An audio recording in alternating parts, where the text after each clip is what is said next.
ಉತ್ತರ ಕನ್ನಡ ಜಿಲ್ಲೆಯ ಗೋಕರ್ಣದಲ್ಲಿ ಅತಂತ್ರ ಸ್ಥಿತಿಯಲ್ಲಿ ಸಿಲುಕಿದ್ದಂತ ಪ್ರವಾಸಿಗರನ್ನು ರಕ್ಷಣೆ ಮಾಡಲಾಗಿದೆ ಅನ್ನುವಂತ ಮಾಹಿತಿ ಈಗ ಸಿಗ್ತಾ ಇದೆ. ಉತ್ತರ ಕನ್ನಡ ಜಿಲ್ಲೆಯ ಕುಮಟಾ ತಾಲೂಕಿನ ಗೋಕರ್ಣದಲ್ಲಿ ರಷ್ಯಾ ಮೂಲದ ಮಹಿಳೆ ಮತ್ತು ಇಬ್ಬರು ಮಕ್ಕಳನ್ನ ರಕ್ಷಣೆ ಮಾಡಲಾಗಿದೆ.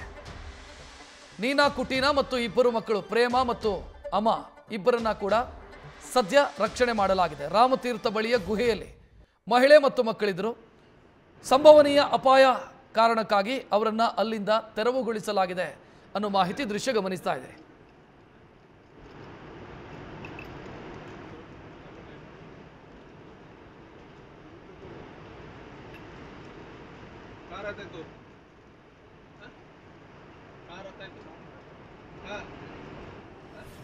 ಹೆಚ್ಚಿನ ಡೀಟೇಲ್ ನೀಡೋದಕ್ಕೆ ನಮ್ಮ ಪ್ರತಿನಿಧಿ ಸಂದೀಪ್ ಫೋನ್ ಸಂಪರ್ಕದಲ್ಲಿ.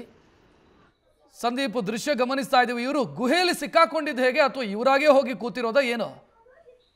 ಹೌದು ರಕ್ಷಿತ್, ಏನು ಪೊಲೀಸರು ರಷ್ಯಾ ಮೂಲದ ಮಹಿಳೆ ಮತ್ತು ಆಕೆಯ ಇಬ್ಬರು ಮಕ್ಕಳನ್ನ ಗುಹೆಯಲ್ಲಿದ್ದಂತಹ ಇಬ್ಬರು ಮಕ್ಕಳನ್ನ ರಕ್ಷಣೆ ಮಾಡಿದಂತಹ ಘಟನೆ ಇದು ಉತ್ತರ ಕನ್ನಡ ಜಿಲ್ಲೆಯ ಏನು ಕುಮಟಾ ತಾಲೂಕಿನ ಗೋಕರ್ಣದಲ್ಲಿ ನಡೆದಿದೆ. ಗೋಕರ್ಣ ಅಂದ್ರೆ ಇದು ಸಾಕಷ್ಟು ಪ್ರಸಿದ್ಧಿ ಪಡೆದಂತಹ ಪ್ರವಾಸಿ ತಾಣ, ಮತ್ತೆ ಸಾಕಷ್ಟು ವಿದೇಶಿ ಪ್ರವಾಸಿಗರು ಬರ್ತಾರೆ. ಅದರಲ್ಲೂ ರಷ್ಯಾದಿಂದ ಹೆಚ್ಚಾಗಿ ಏನು ಗೋಕರ್ಣ ಭಾಗಕ್ಕೆ ಪ್ರವಾಸಕ್ಕೆ ಬರ್ತಾರೆ. ಅದರಲ್ಲೂ ಆಧ್ಯಾತ್ಮಿಕ ಚಿಂತನೆ ಇರುವಂತರು ಈ ಭಾಗಕ್ಕೆ ಬರ್ತಾರೆ. ಇಲ್ಲಿ ದೇವಸ್ಥಾನಗಳಿಗೆ ಭೇಟಿ ಕೊಡ್ತಾರೆ. ಈ ರೀತಿ ಹಿಂದಿನಿಂದ ನಡೆದು ಬಂದಿರತಕ್ಕಂಥದ್ದು.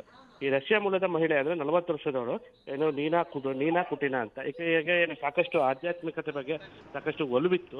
ಈ ಹಿನ್ನೆಲೆಯಲ್ಲಿ ಅವಳು ಗೋವಾದಿಂದ ಕಳೆದ ಒಂದು 2-3 ತಿಂಗಳ ಹಿಂದೆನೆ ಈ ಭಾಗಕ್ಕೆ ಬಂದಿದ್ದಾಳೆ. ಮತ್ತೆ ರಾಮತೀರ್ಥ ಅಂತ ಈ ಭಾಗದಲ್ಲಿರುವಂತಹ ಗುಹೆಯಲ್ಲಿ ಆಕೆ ವಾಸಕ್ಕಂತ ಹೋಗಿದ್ದಾಳೆ. ಆ ಗುಹೆ ಅಂದ್ರೆ ಅಲ್ಲಿ ಜನರು ಸಹ ಅಂದ್ರೆ ಈ ಹಿಂದೆ ಸಹ ವಿದೇಶಿಗರು ಸಾಕಷ್ಟು ಜನ ಆ ಗುಹೆಯಲ್ಲೇ 2-3 ದಿನ ಕಾಲ ಕಳೆಯುವಂಥದ್ದು, ಒಂದು ವಾರ ಕಾಲ ಕಳೆದು ಈ ರೀತಿ ನಡೀತಿತ್ತು. ಈ ಸ್ಥಳವನ್ನ ಆಕೆ ಗಮನಿಸಿ ಅಲ್ಲೇ ಆ ಗುಹೆ ಅಂದ್ರೆ ಅಲ್ಲಿ ಏನು ಆ ಭಾಗದಲ್ಲಿ ಏನು ಉಳ್ಕೊಳ್ಳಕ್ಕೆ ಒಂದು ರೀತಿ ವ್ಯವಸ್ಥೆನ ಅವ್ರು ಆ ರೀತಿ ಮಾಡ್ಕೊಂಡೆ ಅಲ್ಲಿ 2-3 ತಿಂಗಳಿಂದ ಕಾಲನ್ನ ಆಕೆ ಕಳೀತಿದ್ಲು. ಜೊತೆಗೆ ಇಬ್ರು ಮಕ್ಕಳು ಸಹ ಇದ್ರು.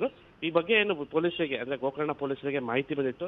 PI ಶ್ರೀಧರ್ ನೇತೃತ್ವದಲ್ಲಿ ನಿನ್ನೆ ಸಂಜೆ ಏನೊಂದು ಗಸ್ತನ್ನ ತಿರುಗಿದ್ರು. ಎಲ್ಲಾ ಕಡೆ ಯಾರಾದ್ರೂ ಇದಾರ ಅನ್ನೋದನ್ನ ತಿರುಗುವಂತ ಸಂದರ್ಭದಲ್ಲಿ ಈಕೆ ಮತ್ತು ಇಬ್ರು ಮಕ್ಕಳು ಇರುವುದು ಈಗ ಗಮನಕ್ಕೆ ಬಂದಿರತಕ್ಕಂಥದ್ದು.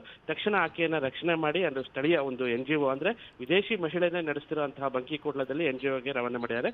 ಜೊತೆಗೆ ಈಕೆಯನ್ನು ರಕ್ಷಣೆ ಮಾಡಿ ಕರ್ಕೊಬರುವಂತಹ ಸಂದರ್ಭದಲ್ಲಿ ವೀಸಾನ ಪರಿಶೀಲನೆ ಮಾಡಕ್ ಹೋಗಿದ್ದಾರೆ. ಅದು ವೀಸಾನ್ ಸಹ ಈಕೆ ಕಳ್ಕೊಂಡಿದ್ಲು. ಈ ವಿಷಯನ ಏನು ಪೊಲೀಸರು ಮಾಹಿತಿಯನ್ನು ಪಡೆದ ತಕ್ಷಣ ಏನು ಪೊಲೀಸರು ಸುತ್ತಮುತ್ತಲಿನ ಕಾಡಿನ ಪ್ರದೇಶದಲ್ಲಿ ಹುಡುಕಾಟನ ಮಾಡಿದ್ರು. ಆಗ ವೀಸಾ ಸಹ ಸಿಕ್ಕಿದೆ. ಆದ್ರೆ ವೀಸಾ ಅವಧಿ ಮುಕ್ತಾಯ ಆಗಿದೆ ಅನ್ನೋ ಮಾಹಿತಿ ಲಭ್ಯ ಆಗಿರತಕ್ಕಂಥದ್ದು. ಜೊತೆಗೆ ಇದರ ಮಾಹಿತಿಯನ್ನ ಈಗ ವಿದೇಶಾಂಗ ಇಲಾಖೆಯವರಿಗೆ ತಿಳಿಸಿರತಕ್ಕಂಥದ್ದು. ಈ ಹಿನ್ನೆಲೆಯಲ್ಲಿ ಆಕೆಯ ವೀಸಾನ ಮತ್ತೆ ಪಡೆದು ಆಕೆಯನ್ನ ಕಳಿಸ್ಕೊಡುವಂತಹ ವ್ಯವಸ್ಥೆಯನ್ನು ಸಹ ಈಗ ಜಿಲ್ಲಾ ಪೊಲೀಸ್ ಮಾಡಲಾಗಿದೆ. ಆಧ್ಯಾತ್ಮಿಕ ಚಿಂತನೆಯನ್ನ ಹೆಚ್ಚಾಗಿ ರೂಢಿಸ್ಕೊಂಡ ಹಿನ್ನೆಲೆಯಲ್ಲಿ ಆಕೆ ಆ ಬಂದಿ ಗುಹೆಯಲ್ಲಿ ಕುತ್ಕೊಂಡೆ ಅವಳು ಧ್ಯಾನ ಮತ್ತೆ ಪೂಜೆಯನ್ನ ಮಾಡ್ತಾ ಇದ್ಲು. ತನ್ನ ಮಕ್ಕಳನ್ನು ಕರ್ಕೊಂತಿದ್ಲು. ಮತ್ತೆ ಮಕ್ಕಳಿಗೆ ಏನು ಭಾರತೀಯ ಹೆಸರನ್ನು ಸಹ ಒಂದು ಮಗುಗೆ ಪ್ರೇಮ ಅಂತಾನೂ ಸಹ ಆಕೆ ಇಟ್ಟಿರತಕ್ಕಂಥದ್ದು ಹಿನ್ನೆಲೆಯಲ್ಲಿ. ಆದ್ರೆ ಗುಹೆ ಮಾತ್ರ ಅಪಾಯಕಾರಿಯಾಗಿತ್ತು. ಅಲ್ಲಿ ಸರೀಸೃಪ ಅಂದ್ರೆ ಹಾವುಗಳು ಓಡಾಟ ಆಗ್ತಿತ್ತು. ಜೊತೆಗೆ ಕಳೆದ ತಿಂಗಳು ಹೆಚ್ಚು ಮಳೆ ಬಂದ ಸಂದರ್ಭದಲ್ಲಿ ಗುಹೆಯ ಇನ್ನೊಂದು ಭಾಗದಲ್ಲಿ ಕುಸಿತ ಸಹ ಆಗಿತ್ತು. ಆ ಗುಡ್ಡದಲ್ಲಿ ಒಂದೊಮ್ಮೆ ಆಕೆ ಅಲ್ಲೇ ಇದ್ದಾಗ ಹೆಚ್ಚು ಈಗ ಕರಾವಳಿ ಭಾಗದಲ್ಲಿ ಮಳೆ ಸಹ ಹೆಚ್ಚಾಗಿರತಕ್ಕಂಥದ್ದು.